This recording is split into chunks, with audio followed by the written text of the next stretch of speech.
بھارت اور امریکہ کے تعلقات کسی خطرناک رولر کوسٹر رائیڈ سے کم نہیں رہے۔ ان تعلقات میں بلندی کم اور پستیاں زیادہ دیکھی گئیں، اور پچھلے ایک سال میں دونوں ممالک کے درمیان اسٹریٹجک اعتماد کو شدید ٹھیس پہنچی ہے۔ اچھا حضور، اگر ہم ماضی کا رخ کریں تو چچا ٹرمپ کے پہلے دور صدارت میں نندو اور چچا ٹرمپ کی دوستی کی مثالیں دی جاتی تھیں۔ ہاؤڈی موڈی اور نمستے ٹرمپ جیسے میگا ایونٹس کے ذریعے دونوں رہنماؤں نے ایک دوسرے کے سیاسی خط کاٹ کو بڑھایا تھا، یہاں تک کہ جب چچا ٹرمپ دوبارہ صدر بنا تو نندو ان پہلے چند عالمی رہنماؤں میں شامل تھا جنہوں نے فوری امریکہ جا کر اسے گلے لگایا اور مبارکباد دی۔ نندو الیکشن سے پہلے ہی کہہ چکا تھا کہ چچا ٹرمپ اس کا سچا دوست ہے، مگر سفارتکاری میں حضور جذبات نہیں چلتے، مفادات کی زبان بولتی ہے۔ یہ برومانس جیسے ہی وائٹ ہاؤس کی عملی پالیسیوں سے ٹکرایا، ریت کی دیوار ثابت ہوا۔ تعلقات کو پہلا بڑا اور کاری زخم، پہلا جھٹکا تب لگا جب ٹرمپ نے اپنی امریکہ فرسٹ پالیسی کے تحت بھارتی مصنوعات پر اچانک 50% تک کے بھاری ٹیرفز عائد کر دیے۔ بھارتی تاجروں اور حکومت کے لیے یہ ایک بہت بڑا دھچکا تھا، کیونکہ وہ امریکی مارکیٹ پر بہت زیادہ انحصار کرتے ہیں۔ بات صرف معیشت تک ہی محدود نہیں رہی، بلکہ دفاعی اور اسٹریٹجک محاذ پر بھی ٹرمپ نے بھارت کی انا کو خاک میں ملا دیا۔ مئی 2025 میں جب بھارت اور پاکستان کے درمیان آپریشن سندور اور بنیان مرصوص مارکہ حق کے بعد ایک غیر متوقع سیز فائر ہوا تو چچا ٹرمپ نے پریس کانفرنس کر کے سر عام اس کا پورا کریڈٹ خود لے لیا۔ صرف یہی نہیں بلکہ ہندوستان کے متعدد جنگی جہازوں کے تباہ ہونے کا تذکرہ بھی کیا، اور پھر وہ یہاں رکا نہیں، جس محفل میں جاتا، جس تقریر میں جاتا، اس کا تذکرہ ضرور کرتا اور ہر دفعہ بھارت کے جلے پر نمک پاشی کرتا۔ پاکستان نے خوش دلی سے ٹرمپ کے اس مبینہ ثالثی کو تسلیم کیا، اس کا شکریہ ادا کیا، اور یہاں تک کہا کہ چچا ٹرمپ کا نام تو نوبل انعام کے لیے نامزد کیا جانا چاہیے، جس سے چچا ٹرمپ کا دل باغ باغ ہو گیا، کیونکہ ہے ہی ایسا بہت ہی ایگوٹسٹیکل آدمی ہے۔ خیر، اس کے برعکس بھارت نے چچا ٹرمپ کے اس دعوے کو ماننے سے صاف انکار کر دیا اور اسے اپنی خود مختاری پر حملہ سمجھا۔ نئی دہلی کا موقف تھا کہ پاکستان کے ساتھ اس کے جو معاملات ہیں وہ دو طرفہ ہیں اور وہ کسی تیسرے فریق کی مداخلت قبول نہیں کرتا۔ لیکن چچا ٹرمپ نے بھارتی انکار کی پرواہ کیے بغیر پاکستان کے army chief field marshal Asim Munir کو اپنا فیورٹ مارشل پکارنا شروع کر دیا، جس نے نئی دہلی اور نندو کو مزید آگ بگولا کر دیا۔ اس جلتی پر تیل کا کام چچا ٹرمپ کی نئی امیگریشن اور ویزا پالیسیوں نے کیا، جس نے براہ راست بھارتی عوام اور مڈل کلاس کو نشانہ بنایا۔ بھارتی پارلیمنٹ راجیہ سبھا میں حال ہی میں پیش کیے گئے سرکاری اعداد و شمار کے مطابق امریکی یونیورسٹیوں میں بھارتی طلبہ کی تعداد میں تاریخ کی سب سے بڑی گراوٹ دیکھی گئی ہے۔ فروری 2025 میں جہاں 3,78,787 بھارتی طلبہ امریکہ میں زیر تعلیم تھے، وہیں فروری 2026 تک یہ تعداد 6.9% گر کر 3,52,644 رہ گئی ہے۔ یعنی صرف ایک سال میں 26,143 بھارتی طلبہ کا داخلہ کم ہو گیا ہے۔ اس کی بڑی وجہ یہ ہے کہ ٹرمپ انتظامیہ نے F1 اسٹوڈنٹس ویزا کی ریجیکشن شرح کو بڑھا کر 41% کر دیا ہے، جو کہ گزشتہ ایک دہائی میں سب سے زیادہ ہے۔ اب ہر 100 بھارتی درخواست گزاروں میں سے 41 کو امریکی سفارت خانہ خالی ہاتھ لوٹا دیتا ہے۔ مزید یہ کہ جون 2025 کے بعد سے تمام بھارتی طلبہ کے سوشل میڈیا اکاؤنٹس کی کڑی نگرانی اور سکریننگ لازمی قرار دے دی گئی ہے، جس نے طلبہ میں خوف و ہراس پھیلا دیا ہے۔ صرف طلبہ ہی نہیں بلکہ بھارت کے آئی ٹی سیکٹر کی ریڑھ کی ہڈی کہلائے جانے والے H1B ویزا پر بھی چچا ٹرمپ نے تاریخی کریک ڈاؤن کر دیا۔ ستمبر 2025 سے نئے H1B ویزا کی فیس بڑھا کر $1,00,000 کر دی گئی، جس کی وجہ سے امریکی کمپنیوں نے بھارتی جو ان کے پروفیشنلز تھے، پیشہ ور افراد تھے، ان کو سپانسر کرنا بند کر دیا۔ تازہ ترین مئی 2026 کے سرکاری ڈیٹا کے مطابق فیسوں میں اضافے اور ویج بیس سلیکشن، اعلیٰ تنخواہ کی شرط جو ہے، اس کے باعث H1B ویزا کی رجسٹریشن میں 38.5% کی ریکارڈ کمی آئی ہے، جو پچھلے 7 سالوں کی کم ترین سطح پر پہنچ چکی ہے۔ اس کے ساتھ ہی نئے بھارتی تارکین وطن جو امیگرینٹس ہیں، ان کے لیے گرین کارڈ کے کوٹے کو منجمد کر دیا گیا ہے۔ حد تو یہ ہو گئی کہ چچا ٹرمپ نے عوامی سطح پر بھارتیوں پر برتھ ٹورزم کا الزام لگایا اور کہا کہ بھارتی خواتین حاملہ ہو کر صرف اس لیے امریکہ آتی ہیں تاکہ وہاں بچے پیدا کر لیں اور اس کے ذریعے امریکی شہریت حاصل کر سکیں۔ اس کے علاوہ امریکہ میں رہنے والے بھارتیوں کو شدید نسل پرستی اور امیگریشن نافذ کرنے والے اداروں آئس کی طرف سے سیوس ریکارڈ کی منسوخی کا سامنا بھی ہے، جس کے تحت 2026 کے اوائل میں ہی ہزاروں بھارتیوں کو ڈپورٹ کر دیا گیا، اور جس حالت میں ڈپورٹ کیا گیا وہ بھی نہایت شرمناک تھا، ہتھکڑیاں لگا کر جہازوں میں بھر کے۔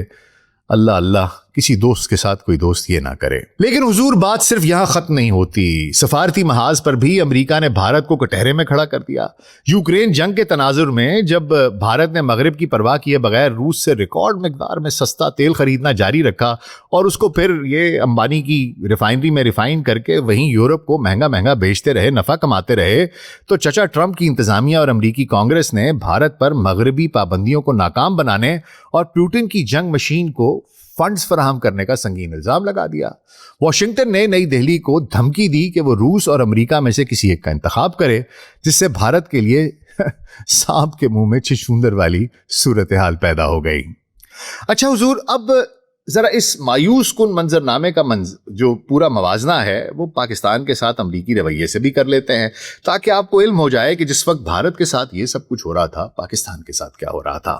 ایک طرف جہاں بھارت کو تجارتی پابندیاں، ویزا ریجیکشنز اور برتھ ٹورزم کے طعنے مل رہے تھے، وہاں دوسری طرف وائٹ ہاؤس اور پینٹاگون پاکستان کے فیلڈ مارشل اور وزیر اعظم کی تعریفوں کے پل باندھتے نہیں تھکتے تھے۔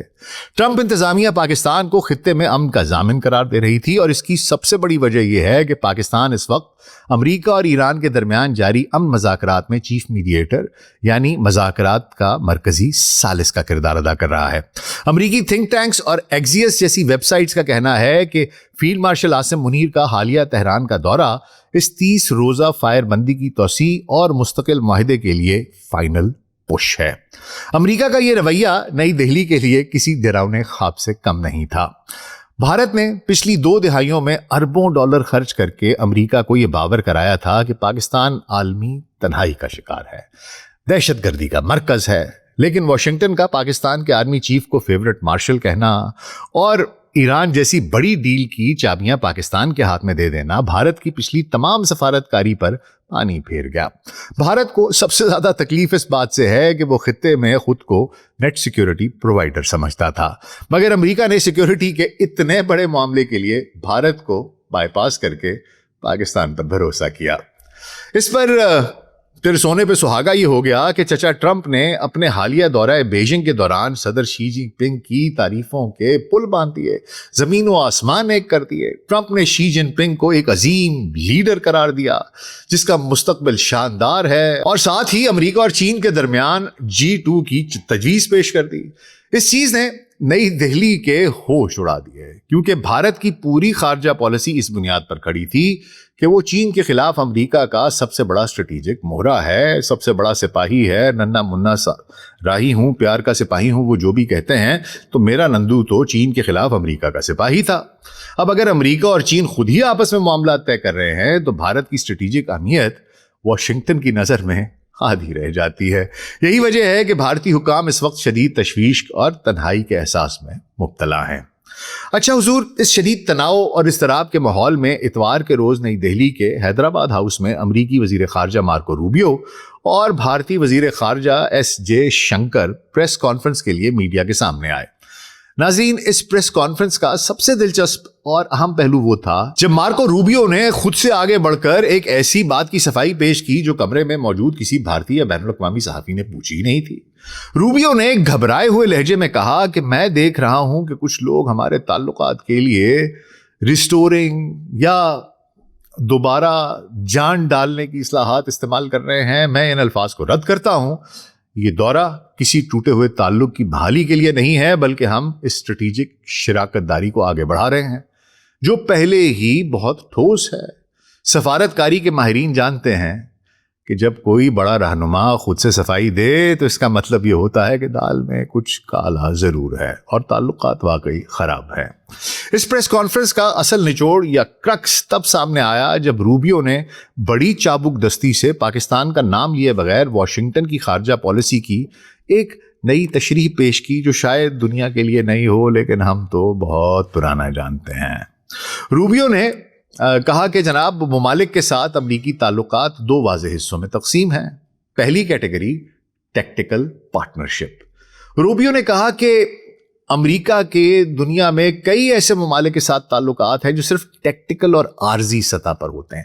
ٹیکٹیکل ہوتا ہے چھوٹی سطح پر، جس میں آپ کی اس کی اہمیت بھی تھوڑی ہوتی ہے، اس کا ٹائم پیریڈ بھی تھوڑا ہوتا ہے، اور ایک تھوڑے حصے کے لیے ہوتی ہے. تو وہ یہ کہتا ہے کہ جی ہماری کئی ایسے ممالک کے ساتھ تعلقات ہیں جو صرف ٹیکٹیکل اور عارضی ہیں، ٹیمپریری ہیں. ہم ان کے ساتھ کسی مخصوص جغرافیائی خطے میں کسی ایک دو عارضی مسائل، ڈسکریٹ ایشوز کو حل کرنے کے لیے کام کرتے ہیں. یہ اشارہ واضح طور پر پاکستان کی طرف تھا، یعنی امریکہ عارضی طور پر پاکستان کی خدمات ایران یا افغانستان کے لیے لے رہا ہے. اور دوسری کیٹیگری بتائی اسٹریٹجک الائنس. انہوں نے کہا کہ بھارت کے ساتھ تو ہمارا تعلق اس سے بالکل مختلف ہے. یہ ایک طویل المدتی اسٹریٹجک الائنس ہے جہاں دونوں ملکوں کے نظریات اور طویل المدتی مفادات ایک دوسرے سے جڑے ہوئے ہیں. روبیو نے بھارتی میڈیا کو مطمئن کرنے کے لیے صاف الفاظ میں کہا کہ امریکہ کے کسی بھی دوسرے ملک کے ساتھ تعلقات، یعنی پاکستان کے ساتھ بڑھتی ہوئی جو پینگیں ہیں، وہ بھارت کی قیمت پر یا بھارت کے مفادات کو نقصان پہنچا کر نہیں ہوں گی. جب اس سے امریکہ میں بھارتیوں کے خلاف نسل پرستانہ حملوں اور ٹرمپ کے بیانات پر سوال ہوا تو روبیو نے صفائی دیتے ہوئے کہا کہ دنیا کے ہر ملک میں کچھ احمق ہوتے ہیں، کچھ بیوقوف ہوتے ہیں، جاہل ہوتے ہیں. ان کی باتوں کو وائٹ ہاؤس کی پالیسی نہ سمجھا جائے. اس کے بعد وہ جو شنکر ہے اس کی باری آئی اور اس نے کہا کہ جناب اس موقع پر کہ بھارت اپنے مفادات کے تحفظ کے لیے توانائی کے ذرائع بشمول روس کو برقرار رکھے گا، لیکن وہ امریکہ کے ساتھ کواد اور دیگر فورمز پر کام کرنے کے لیے تیار ہے. اور شنکر نے یہ کہہ دیا کہ بھائی ہم جانتے ہیں کہ ہم 1.4 ارب کی آبادی ہیں، ہم بہت بڑی مارکیٹ ہیں، ہم تیل بھی بہت زیادہ خریدتے ہیں، اور تمہیں شاید ہمیں تیل بیچنا ہے یا کچھ اور بیچنا ہے تو یہ بات یاد رکھو کہ ہمارے ہر کسی کے ساتھ تعلقات اپنے ہیں. یعنی دونوں نے یہ کہا، نہ وہ کہتا ہے کہ ہم زیرو سم پہ چلتے ہیں، نہ یہ کہتے ہیں کہ ہم زیرو سم پہ چلتے ہیں. وہ بھی کہتے ہیں کہ ہم ہر کسی کے ساتھ تعلق رکھیں گے، یہ بھی کہتا ہے کہ ہم ہر کسی کے ساتھ تعلق رکھیں گے. اب آتے ہیں اس پورے دورے کے گہرے تصویراتی یعنی کہ اسٹریٹجک تجزیے پر. سوال یہ ہے کہ کیا روبیو کا یہ دورہ کامیاب رہا یا ناکام؟ سیدھا جواب یہ ہے حضور کہ یہ دورہ عملی طور پر غیر سودمند اور ناکام رہا، لیکن علامتی طور پر جسے کہتے ہیں کہ بس ویژولز کے حساب سے یہ ایک حد تک آپ کہہ سکتے ہیں کہ کامیاب تھا. کہ اس میں وہ جسے کہتے ہیں نا پورا شوشہ تھی، پوری شبشبہ تھی، انہوں نے پورا دکھایا کہ ہم آئے، تقریریں کی، یہاں گئے، تاج محل گئے، جا کے مدر ٹریسا کے ادھر گئے، ہر جگہ مطلب دکھانے کے لیے ٹھیک تھا، لیکن حاصل کچھ نہیں ہوا. اس 4 روزہ طویل دورے کے بعد بھی کوئی کنکریٹ ڈیولپمنٹ نہیں ہے، کوئی ایسی، اور فروری کا جو تجارتی معاہدہ ہے وہ تاحال فریز ہے. کواد کی صدارت کا کوئی عملی فائدہ بھارت کو نہیں ملا، اور چچا ٹرمپ کے ٹیرف اب بھی برقرار ہیں. روبیو کے پاس بھارت کو دینے کے لیے جھولی میں کوئی رعایت تھی ہی نہیں. وہ صرف لفاظی کے ذریعے وہ کام لینا چاہ رہا تھا جو عملی پالیسیاں نہیں کر پا رہی تھیں. یہ صرف اور صرف ایک عارضی مرہم تھا تاکہ بھارت جو ٹرمپ کے رویے سے شدید اس میں غم و غصہ ہے، وہ ایک پرفیکٹ سٹارم آف انگزائٹی ہے جو ادھر نئی دہلی میں اٹھا ہوا ہے، اس کا شکار ہے، اسے کچھ دیر کے لیے شانت کیا جا سکے. حقیقت یہ ہے کہ امریکہ اس وقت ایک دوگلی گیم کھیل رہا ہے. واشنگٹن کا پاکستان کے ساتھ تعلق ہمیشہ سے کرائے کا تعلق رہا ہے، رینٹیئر ارینجمنٹ.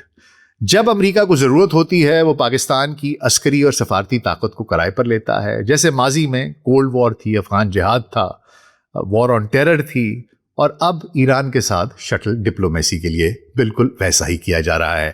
امریکہ کو معلوم ہے کہ جیسے ہی ایران کے ساتھ عارضی فائر بندی کا یہ مرحلہ ختم ہوگا اور پاکستان کی افادیت ختم ہو جائے گی تو اسے خطے میں دوبارہ بھارت کی ضرورت پڑے گی. مارکو روبیو کا یہ دورہ دراصل اسی مستقبل کے پینترے بدلنے کا، یہ جو اس کا ارادہ ہے، اس کی ایک ایڈوانس گراؤنڈ میکنگ ہے، پیوٹ ٹو انڈیا. وہ ابھی سے بھارت کے سامنے سرخ قالین بچھا رہا ہے تاکہ وقت آنے پر پاکستان کو دوبارہ سائیڈ لائن کیا جا سکے. بھارت بھی اس گیم کو اچھی طرح سے سمجھتا ہے، اس لیے ساؤتھ بلاک یعنی بھارتی وزارت خارجہ جو ہے اس نے روبیو کے بیانات کو تو قبول کر لیا ہے، لیکن ٹرمپ کی طرف سے کوئی ٹھوس رعایت ملنے تک وہ امریکہ پر مکمل بھروسہ کرنے پر تیار نہیں ہے.